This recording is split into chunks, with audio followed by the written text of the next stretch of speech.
அப்ஸ்டாக்ல account open பண்ணா மட்டும் போதும். ஆன்லைன் ஃப்ரீ செமினார் மூலமா எப்படி பண்றதுன்னு அவங்களே சொல்லி தருவாங்க. ஆப்ஷன் ட்ரேடிங், இன்ட்ராடே, கமாடிட்டில எவ்வளவு டர்ன் ஓவர் பண்ணாலும் brokerage வெறும் 20 rupees மட்டும் தான். அது மட்டும் இல்லாம எந்த ஒரு பேப்பர் ஒர்க்கும் இல்லாம 5 lakhs வரைக்கும் பர்சனல் லோன் வாங்கிக்கலாம். இந்த ஒட்டுமொத்த ஆஃபரும் டிஸ்கிரிப்ஷன்ல இருக்க அப்ஸ்டாக் லிங்க் மூலமா அக்கௌண்ட் ஓபன் பண்றவங்களுக்கு மட்டும்தான். Hi friends, welcome to daily life Tamil. இன்னைக்கு நம்ம நிகழ்ச்சிக்குள்ள போறதுக்கு முன்னாடி நம்மளோட சேனல்ல எந்த ஸ்டாக்கோ வாங்குறதுக்கும் விற்கிறதுக்கும் உங்களுக்கு ரெக்கமெண்டேஷன்லாம் கொடுக்கறது இல்லை, செபி ரூல்ஸ் பிரகாரம். ஸோ நீங்க எந்த பங்குல முதலீடு பண்றதா இருந்தாலும் உங்களோட அட்வைசர் கிட்ட அட்வைஸ் எடுத்துட்டு முதலீடு பண்ணுங்க. இன்னைக்கு நம்ம என்ன பார்க்க போறோம் அப்படின்னா, டெய்லி இனிமேல் என்னன்னா மார்க்கெட்ல என்னென்ன நியூஸ் நடக்குது, எந்தெந்த ஸ்டாக்ஸ் எப்படி போயிருக்கு, மார்க்கெட்டோட நிஃப்டி, பேங்க் நிஃப்டி, இந்த லெவல்ஸ் இதெல்லாம் பார்க்கலாம் அப்படின்ற மாதிரி நாங்க உங்களுக்கு சூப்பரான கண்டென்ட்டா கொடுக்க போறோம். இனி டெய்லி இப்படி வரும். உங்களுக்கு Wednesday and Sunday as usual ஒரு ஃபுல் மார்க்கெட் அப்டேட்டா உங்களுக்கு கிடைச்சிடும். பட் இனிமேல் டெய்லி இந்த மாதிரி அப்டேட் உங்களுக்கு கொடுக்க போறோம். ஸோ இன்னைக்கு நம்ம மார்க்கெட்டுக்குள்ள என்னெல்லாம் நடந்திருக்கு அப்படின்றத பேசலாம். அருள்ராஜன் சார் இருக்காங்க. வணக்கம் சார். வணக்கம் சார். இன்னைக்கு நிஃப்டி, பேங்க் நிஃப்டி எல்லாம் எப்படி போயிருக்கு? ட்ரம்ப் வேற மறுபடியும் அங்க இருந்து நாங்க இன்னும் இந்தியாவுக்கு அபராதம் போடுவோம் இப்படிலாம் ஷாக்கிங் மேல ஷாக்கிங்கா கொடுத்துட்டு இருக்காங்க. ஸோ அந்த தகவல் என்ன, அதுக்கப்புறம் ஸ்டாக்ஸ் எல்லாம் இன்னைக்கு எதெல்லாம் ஏறி இருக்கு, இறங்கி இருக்கு, அந்த மாதிரி சொல்லுங்க சார். கண்டிப்பா. ஸோ நிஃப்டி இன்னைக்கு பொறுத்த வரைக்கும் ஒரு பலமான ஒரு இறக்கம் தான். 73 புள்ளி என்ற அளவுக்கு நிஃப்டி இறங்கி இருக்கு நம்ம பாக்குறோம். ஸோ நிஃப்டியை நம்ம தொடர்ந்து ட்ராக் பண்ணிட்டே இருக்கிறோம். இப்போ மார்க்கெட்ல அதனுடைய நிலம் முக்கியமான சப்போர்ட் லெவல்ஸ் அப்படின்னு நம்ம பாக்குறது இந்த 24,600 அப்படின்னு நம்ம பார்த்துட்டு இருக்கிறோம். ஸோ அந்த 24,600க்கு கீழே அது க்ளோசிங் பேசிஸ்ல முடிய ஆரம்பிச்சது அப்படின்னு சொன்னா ஒரு வலிமையான இறக்கங்கள் வரலாம் அப்படின்னு நம்ம பாக்குறோம். முதல் கட்டமா அது 24,000 நோக்கி, அதாவது ஒரு 60 வரைக்கும் டிராக் டவுன் ஆகி 24ல அது பவுன்ஸ் ஆகிறதுக்கான ஒரு வாய்ப்பு இருக்கு அப்படின்னு நம்ம பாக்குறோம்.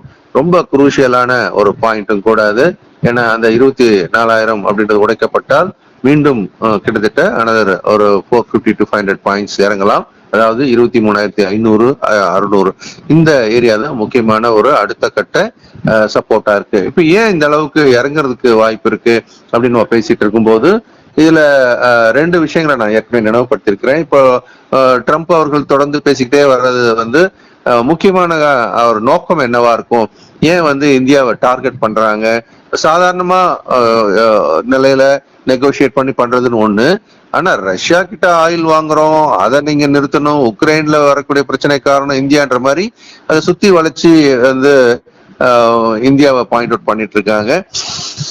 அது நேரடியாக பார்க்கும்போது அவங்க அணுகுமுறை அப்படின்றது ஒரு இந்தியா ஒரு ஆர்ம் ட்விஸ்ட் பண்றதுக்கான ஒரு முயற்சி. பல செய்திகள் என்ன சொல்லுது அப்படின்னா, ஆயில் ரஷ்யாவோட ஆயில இந்தியா மட்டும் வாங்கல, இன்னும் சில நாடுகளும் வாங்குறாங்க, இப்ப இந்தியாவை மட்டும் பாயிண்ட் அவுட் பண்றாங்க அப்படின்றது ஒரு முக்கியமான விஷயம். கூடவே சைனாவும் வாங்கிட்டு இருக்காங்க. சைனா கூட அவங்க இன்னும் நேரடியா அந்த மாதிரி மோத ஆரம்பிக்கல, இந்தியாவை மட்டும் பாயிண்ட் அவுட் பண்றாங்க. சில மேலை நாடுகள் கூட வாங்குறாங்க அப்படின்றது இன்னொரு வகையான செய்திகள் கூட. அமெரிக்காவே கூட மற்ற முக்கியமான சில மினரல்ஸ் எல்லாமே ரஷ்யால இருந்து இன்னமும் இறக்குமதி பண்றாங்க. அப்போ நேரடியா இவங்க பண்ணிட்டு இருக்கிற ஒரு விஷயத்த இந்தியான்ற பேர்ல கொஞ்சம் குத்தி காட்டுறாங்க அப்படின்னு நம்ம பாக்குறோம். இது முழுக்க முழுக்க ஒரு இந்தியாவை டார்கெட் பண்ற ஒரு முயற்சியா பாக்குறோம். அதே நேரம் நம்ம மற்ற நிகழ்வுகள் அப்படின்றதையும் கணக்கில் எடுத்துக்கலாம். சோ இந்த பொலிட்டிக்கல் செனாரியோ அப்படின்றது இன்னும் எவ்வளவு நாளைக்கு அப்படின்றது முக்கியமான விஷயம். ஆகஸ்ட் 8ஆம் தேதி ரொம்ப முக்கியமான அடுத்த ஒரு நிகழ்வு. ஏன்னா அவரோட இம்ப்ளிமெண்டேஷன் எல்லாமே ஆகஸ்ட் 8ஆம் தேதிக்கு வச்சிருக்காரு. இப்போ 8ஆம் தேதிக்கு அப்புறம் என்ன நடக்கும் அப்படின்றதா எல்லாரோட ஒரு எதிர்பார்ப்பும் இருக்கிறது. அமெரிக்காவினுடைய சிறப்பு தூதுவரா ரஷ்யாவுக்கு நாளைக்கு போறாரு. சோ அந்த சிறப்பு தூதுவர் என்ன பேச போறாரு அப்படின்றது தெரியல. இதெல்லாம் அடுத்த டெவலப்மெண்ட்ஸ். கூடவே பிரிக்ஸ் நாட்டை அவர் உடைக்கணும் அப்படின்ற ஒரு நோக்கத்துலதான் இது பண்றாருன்றது இன்னொரு கோணம். ஏன்னா பிரேசில் மேல 50% மேல அங்க டேரிஃபை போட்டு அங்க தாக்குறதும், அடுத்து பிரிக்ஸ் நாட்டுல இம்பார்ட்டன்டான நாடாக இந்தியாவை இன்னொரு விதமா இங்க தாக்குறதும் அவரோட நோக்கமா இருக்கு. இது முழுக்க முழுக்க பாத்தீங்கன்னா ஒரு பொலிட்டிக்கல் அட்டாக் அப்படின்றத நம்ம எடுத்துக்கணும். கூடவே அவர் பாகிஸ்தானுக்கு சப்போர்ட் பண்ணிட்டு இந்தியாவை நிறைய அவர் தொந்தரவு கொடுக்குற மாதிரியும் இன்னொரு கோணத்துல பார்க்கப்படுகிறது. அதனால இது வந்து எல்லாமே பொலிட்டிக்கல் சினாரியோவா தான் இப்ப நம்ம பாக்குறோம். பொருளாதார ரீதியா இன்னும் எந்த மாதிரியான பாதிப்பு எல்லாம் வரும் அப்படின்றது இன்னும் கொஞ்சம் கொஞ்சம் தான் பொறுத்து பார்க்கணும். அது அமெரிக்காவுக்கும் பாதிப்பு தான், அவர் எடுக்கக்கூடிய பல்வேறு நடவடிக்கைகள் இருந்தாலும் இப்போதைக்கு அவர் எடுக்கிற அந்த நடவடிக்கைகள் மார்க்கெட்டுக்கு மிக மிக பாதகமா தான் இருக்கிறது நம்ம பாக்குறோம். நிப்டியோட நிலைமையை பத்தி நான் சொல்லிட்டே வந்தேன். அடுத்து நம்ம பேங்க் நிப்டி பத்தியும் பார்க்கலாம். சோ பேங்க் நிப்டினுடைய நிலவரம் என்னன்னா, நிப்டியை விட அது வீக்கா இருக்கு அப்படின்றதான் இதுல நம்ம முக்கியமா சொல்ல வேண்டிய ஒரு விஷயம். முன்னாடி காலத்துல எல்லாம் வந்து நானே வந்து ஸ்டார்டிங் பீரியட்ல கொஞ்சம் ஸ்டார்டிங்னா பல வாரங்களுக்கு முன்பாக நிப்டி வந்து இறங்கிட்டு இருக்கிறப்போ பேங்க் நிப்டி ஒரு பக்கவாட்டு நகர்ல இருந்ததை பார்த்தோம். ஆனா இன்னைக்கு பொறுத்த வரைக்கும் பாத்தீங்கன்னா, இன்னைக்கு மார்க்கெட் இறங்கி நிப்டியை பொறுத்த வரைக்கும் அதனுடைய ப்ரீவியஸ் பாட்டம் உடைக்கல. ஏற்குறைய அந்த 24,550 அப்படின்ற சொல்லக்கூடிய அந்த ப்ரீவியஸ் பாட்டத்தை தக்க வச்சுக்கிட்டு இருக்கிறதா நம்ம பாக்குறோம். ஆனா நிப்டி பேங்க் இன்னைக்கு அதனுடைய முந்தைய நாளோட சப்போர்ட் லெவல், முந்தைய நாளோட லோவை உடைச்சு கீழே வந்திருக்குது அப்படின்றது குறிப்பிடத்தக்கது. இனிமேல் ஏறினா கூட நிப்டி பேங்க்ல என்ன வரும், நிறைய செல்லிங் பிரஷர் வரும் அப்படின்றது நம்ம இதுல முக்கியமா கவனிக்கத்தக்கது. நிப்டி பேங்க் நிப்டி ரெண்டையுமே ஒப்பிட்டு பார்க்கும்போது பேங்க் நிப்டி நம்ம வந்து இன்னும் அதிகமான செல் சைட்ல இருக்கிறத பாக்குறோம். பட் ஒரே ஒரு ஆறுதலான விஷயம் என்ன அப்படின்னு சொன்னா, முக்கியமான சப்போர்ட் லெவல் கிட்ட இருக்கு 55,000 அப்படின்றது மிக முக்கியமான ஒரு ஆதரவு நிலை. அதே மாதிரி அது அங்கிருந்து உடைச்சு கீழே வந்தாலும் கூட 54,600 இது வந்து முக்கியமான ஆதரவு. இப்ப இருக்கிற நிலைமையிலிருந்து அது கீழே விழுந்தா கூட ஒரு 700 புள்ளியில ரீபவுண்ட் ஆகிறதுக்கான ஒரு வாய்ப்பு இருக்கு. அதனால we are close to a bottom of bank nifty அப்படின்னு எடுத்துக்கலாம். அது இறக்கம் இன்னொரு லெக் இறங்குறதுக்கான வாய்ப்பு இருக்கிறதா நம்ம பாக்குறோம். இப்ப நிப்டி பேங்க் நிப்டி இது ரெண்டு பற்றிய தகவல்களை நீங்க கேட்டிருந்தீங்க.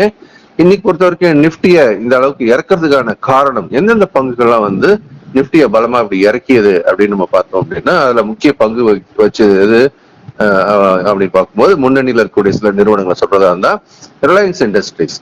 இன்னைக்கு ரிலையன்ஸ் இண்டஸ்ட்ரீஸ் ஒரு வலிய இறக்கம் அப்படின்றத இன்னைக்கு சந்தித்து பார்த்தோம். கிட்டத்தட்ட பாத்தீங்க அப்படின்னா இன்னைக்கு 19.8 புள்ளிகள் 1.4% இறக்கத்தை இன்னைக்கு கொடுத்துருக்கிறது. இது வந்து கிட்டத்தட்ட அது நிப்டில 8.43% அளவுக்கு வெயிட்டேஜ் இருக்கிறத பாக்குறோம். ஸோ இந்த 8.43% வெயிட்ன்றது ஒரு நல்ல வெயிட் தான்.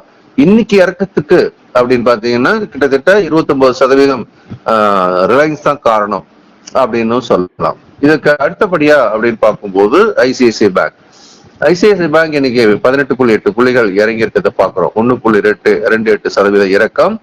இது வந்து நிப்டில வெயிட்டேஜ் வைஸ் அப்படின்னு பார்க்கும்போது 9.21% இருக்கிறது. அதை தாண்டி இன்னைக்கு இறக்கத்துக்கான காரணத்திலையும் பாத்தீங்கன்னா நிப்டி இறக்கத்துக்கு இது ஒரு 29.55% காரணம் அப்படின்னு நம்ம சொல்றோம்.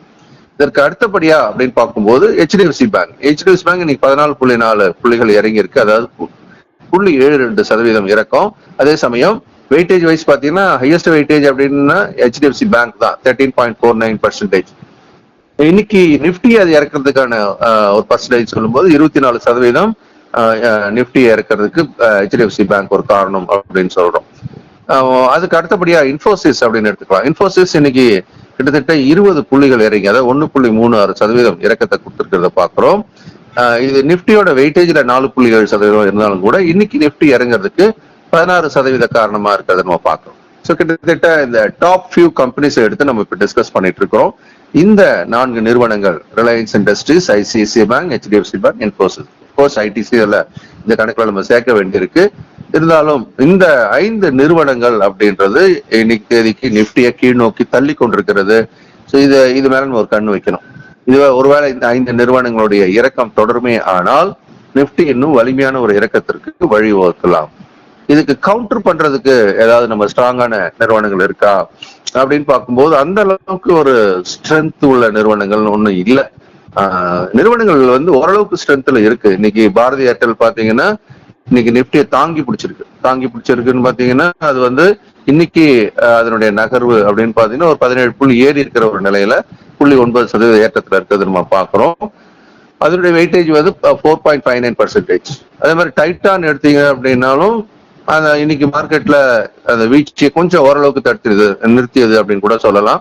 அதனுடைய நிகழ்வு பார்த்தீங்கன்னா ஒரு 69.9 1.84% இன்னைக்கு டைட்டான் ஏறி நின்னதை பாக்குறோம். ஆனாலும் கூட அது வெயிட்டேஜ் ரொம்ப கம்மி, 1.26% தான் இருக்கு.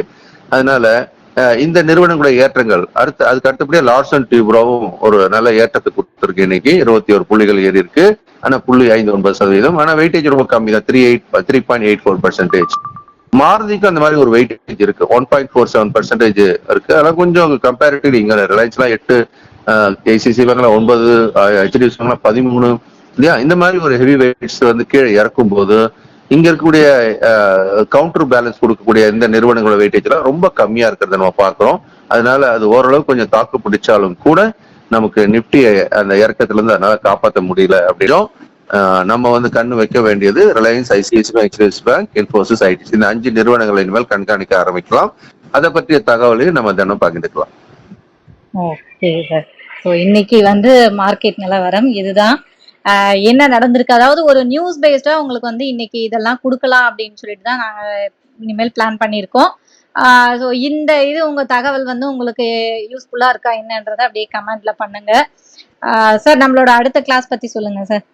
ஆமா, வர சண்டே அன்னைக்கு நமக்கு basics of stock market program இருக்கு.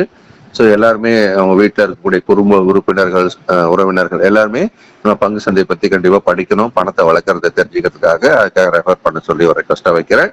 அதுக்கு அடுத்தபடியா இப்போ எம்எஸ்எம் ப்ரோக்ராம் இந்த வாரத்தோட முடியுது, master the stock market program. அடுத்த மண்டே வந்து அடுத்த பேட்ச் நம்ம ஸ்டார்ட் பண்றோம். ஸோ அதனால master the stock market program அப்படின்றது வந்து முழுமையாக தங்களுடைய வயசான காலத்துக்கு எப்படி ஒரு போர்ட்போலியோ கிரியேட் பண்ணணும், லாங் டேர்முக்கும் ஷார்ட் டேர்முக்கு தம்முடைய தேவைகளை பூர்த்தி பண்றதுக்கான போர்ட்போலியோ எப்படி உருவாக்கணும், அதை எப்படி மெயின்டைன் பண்ணணும், எப்படி பங்குல தேர்வு பண்ணணும், எங்க வாங்கணும், விற்கணும், இந்த மாதிரியான ஒரு படிப்பு முழுமையாக ஃபண்டமெண்டல்ஸ், டெக்னிக்கல்ஸ் எல்லாம் சேர்ந்து படிச்சு தாங்களாகவே வந்து பங்கு சந்தையில் முடிவெடுக்கும் நபராக மாற்றக்கூடிய ஒரு நிகழ்ச்சி. இது இரவு 8 to 9 மணிக்கு ஆன்லைன்ல நானே எடுக்கிறேன், மண்டே டு ஃப்ரைடே, 4 வார பயிற்சி வகுப்பு. Okay sir. ஸோ இந்த கிளாஸஸ் டீட்டெயிலாம் உங்களுக்கு வேணும் அப்படின்னா ஸ்க்ரீனில் இருக்க நம்பருக்கு காண்டாக்ட் பண்ணுங்க. இல்லைனா எனக்கு கிளாஸ் டீட்டெயில் வேணும்ன்ட்டு நீங்கள் வாட்ஸ்அப் பண்ணால் கூட உங்களுக்கு அனுப்பிச்சிருவாங்க. உங்களுக்கு வந்து எவ்வளோ ஷேர் மார்க்கெட்டில் நாலேஜ் இருக்கோ அந்தந்த நாலேஜுக்கு ஏற்ற மாதிரி நம்மக்கிட்ட நிறைய கிளாஸஸ் இருக்குது. டெக்னிக்கல், போர்ட்ஃபோலியோ, அந்த மாதிரி ஏகப்பட்ட கிளாஸஸ் இருக்குது. உங்களுக்கு வேணுன்றதை நீங்கள் வந்து பார்த்து உங்களோட நாலேஜுக்கு ஏற்ற மாதிரி எடுத்துக்கலாம். Thank you sir. நன்றி, வணக்கம். ஓகே ஃப்ரெண்ட்ஸ், மறுபடியும் அடுத்த வீடியோல பார்க்கலாம்.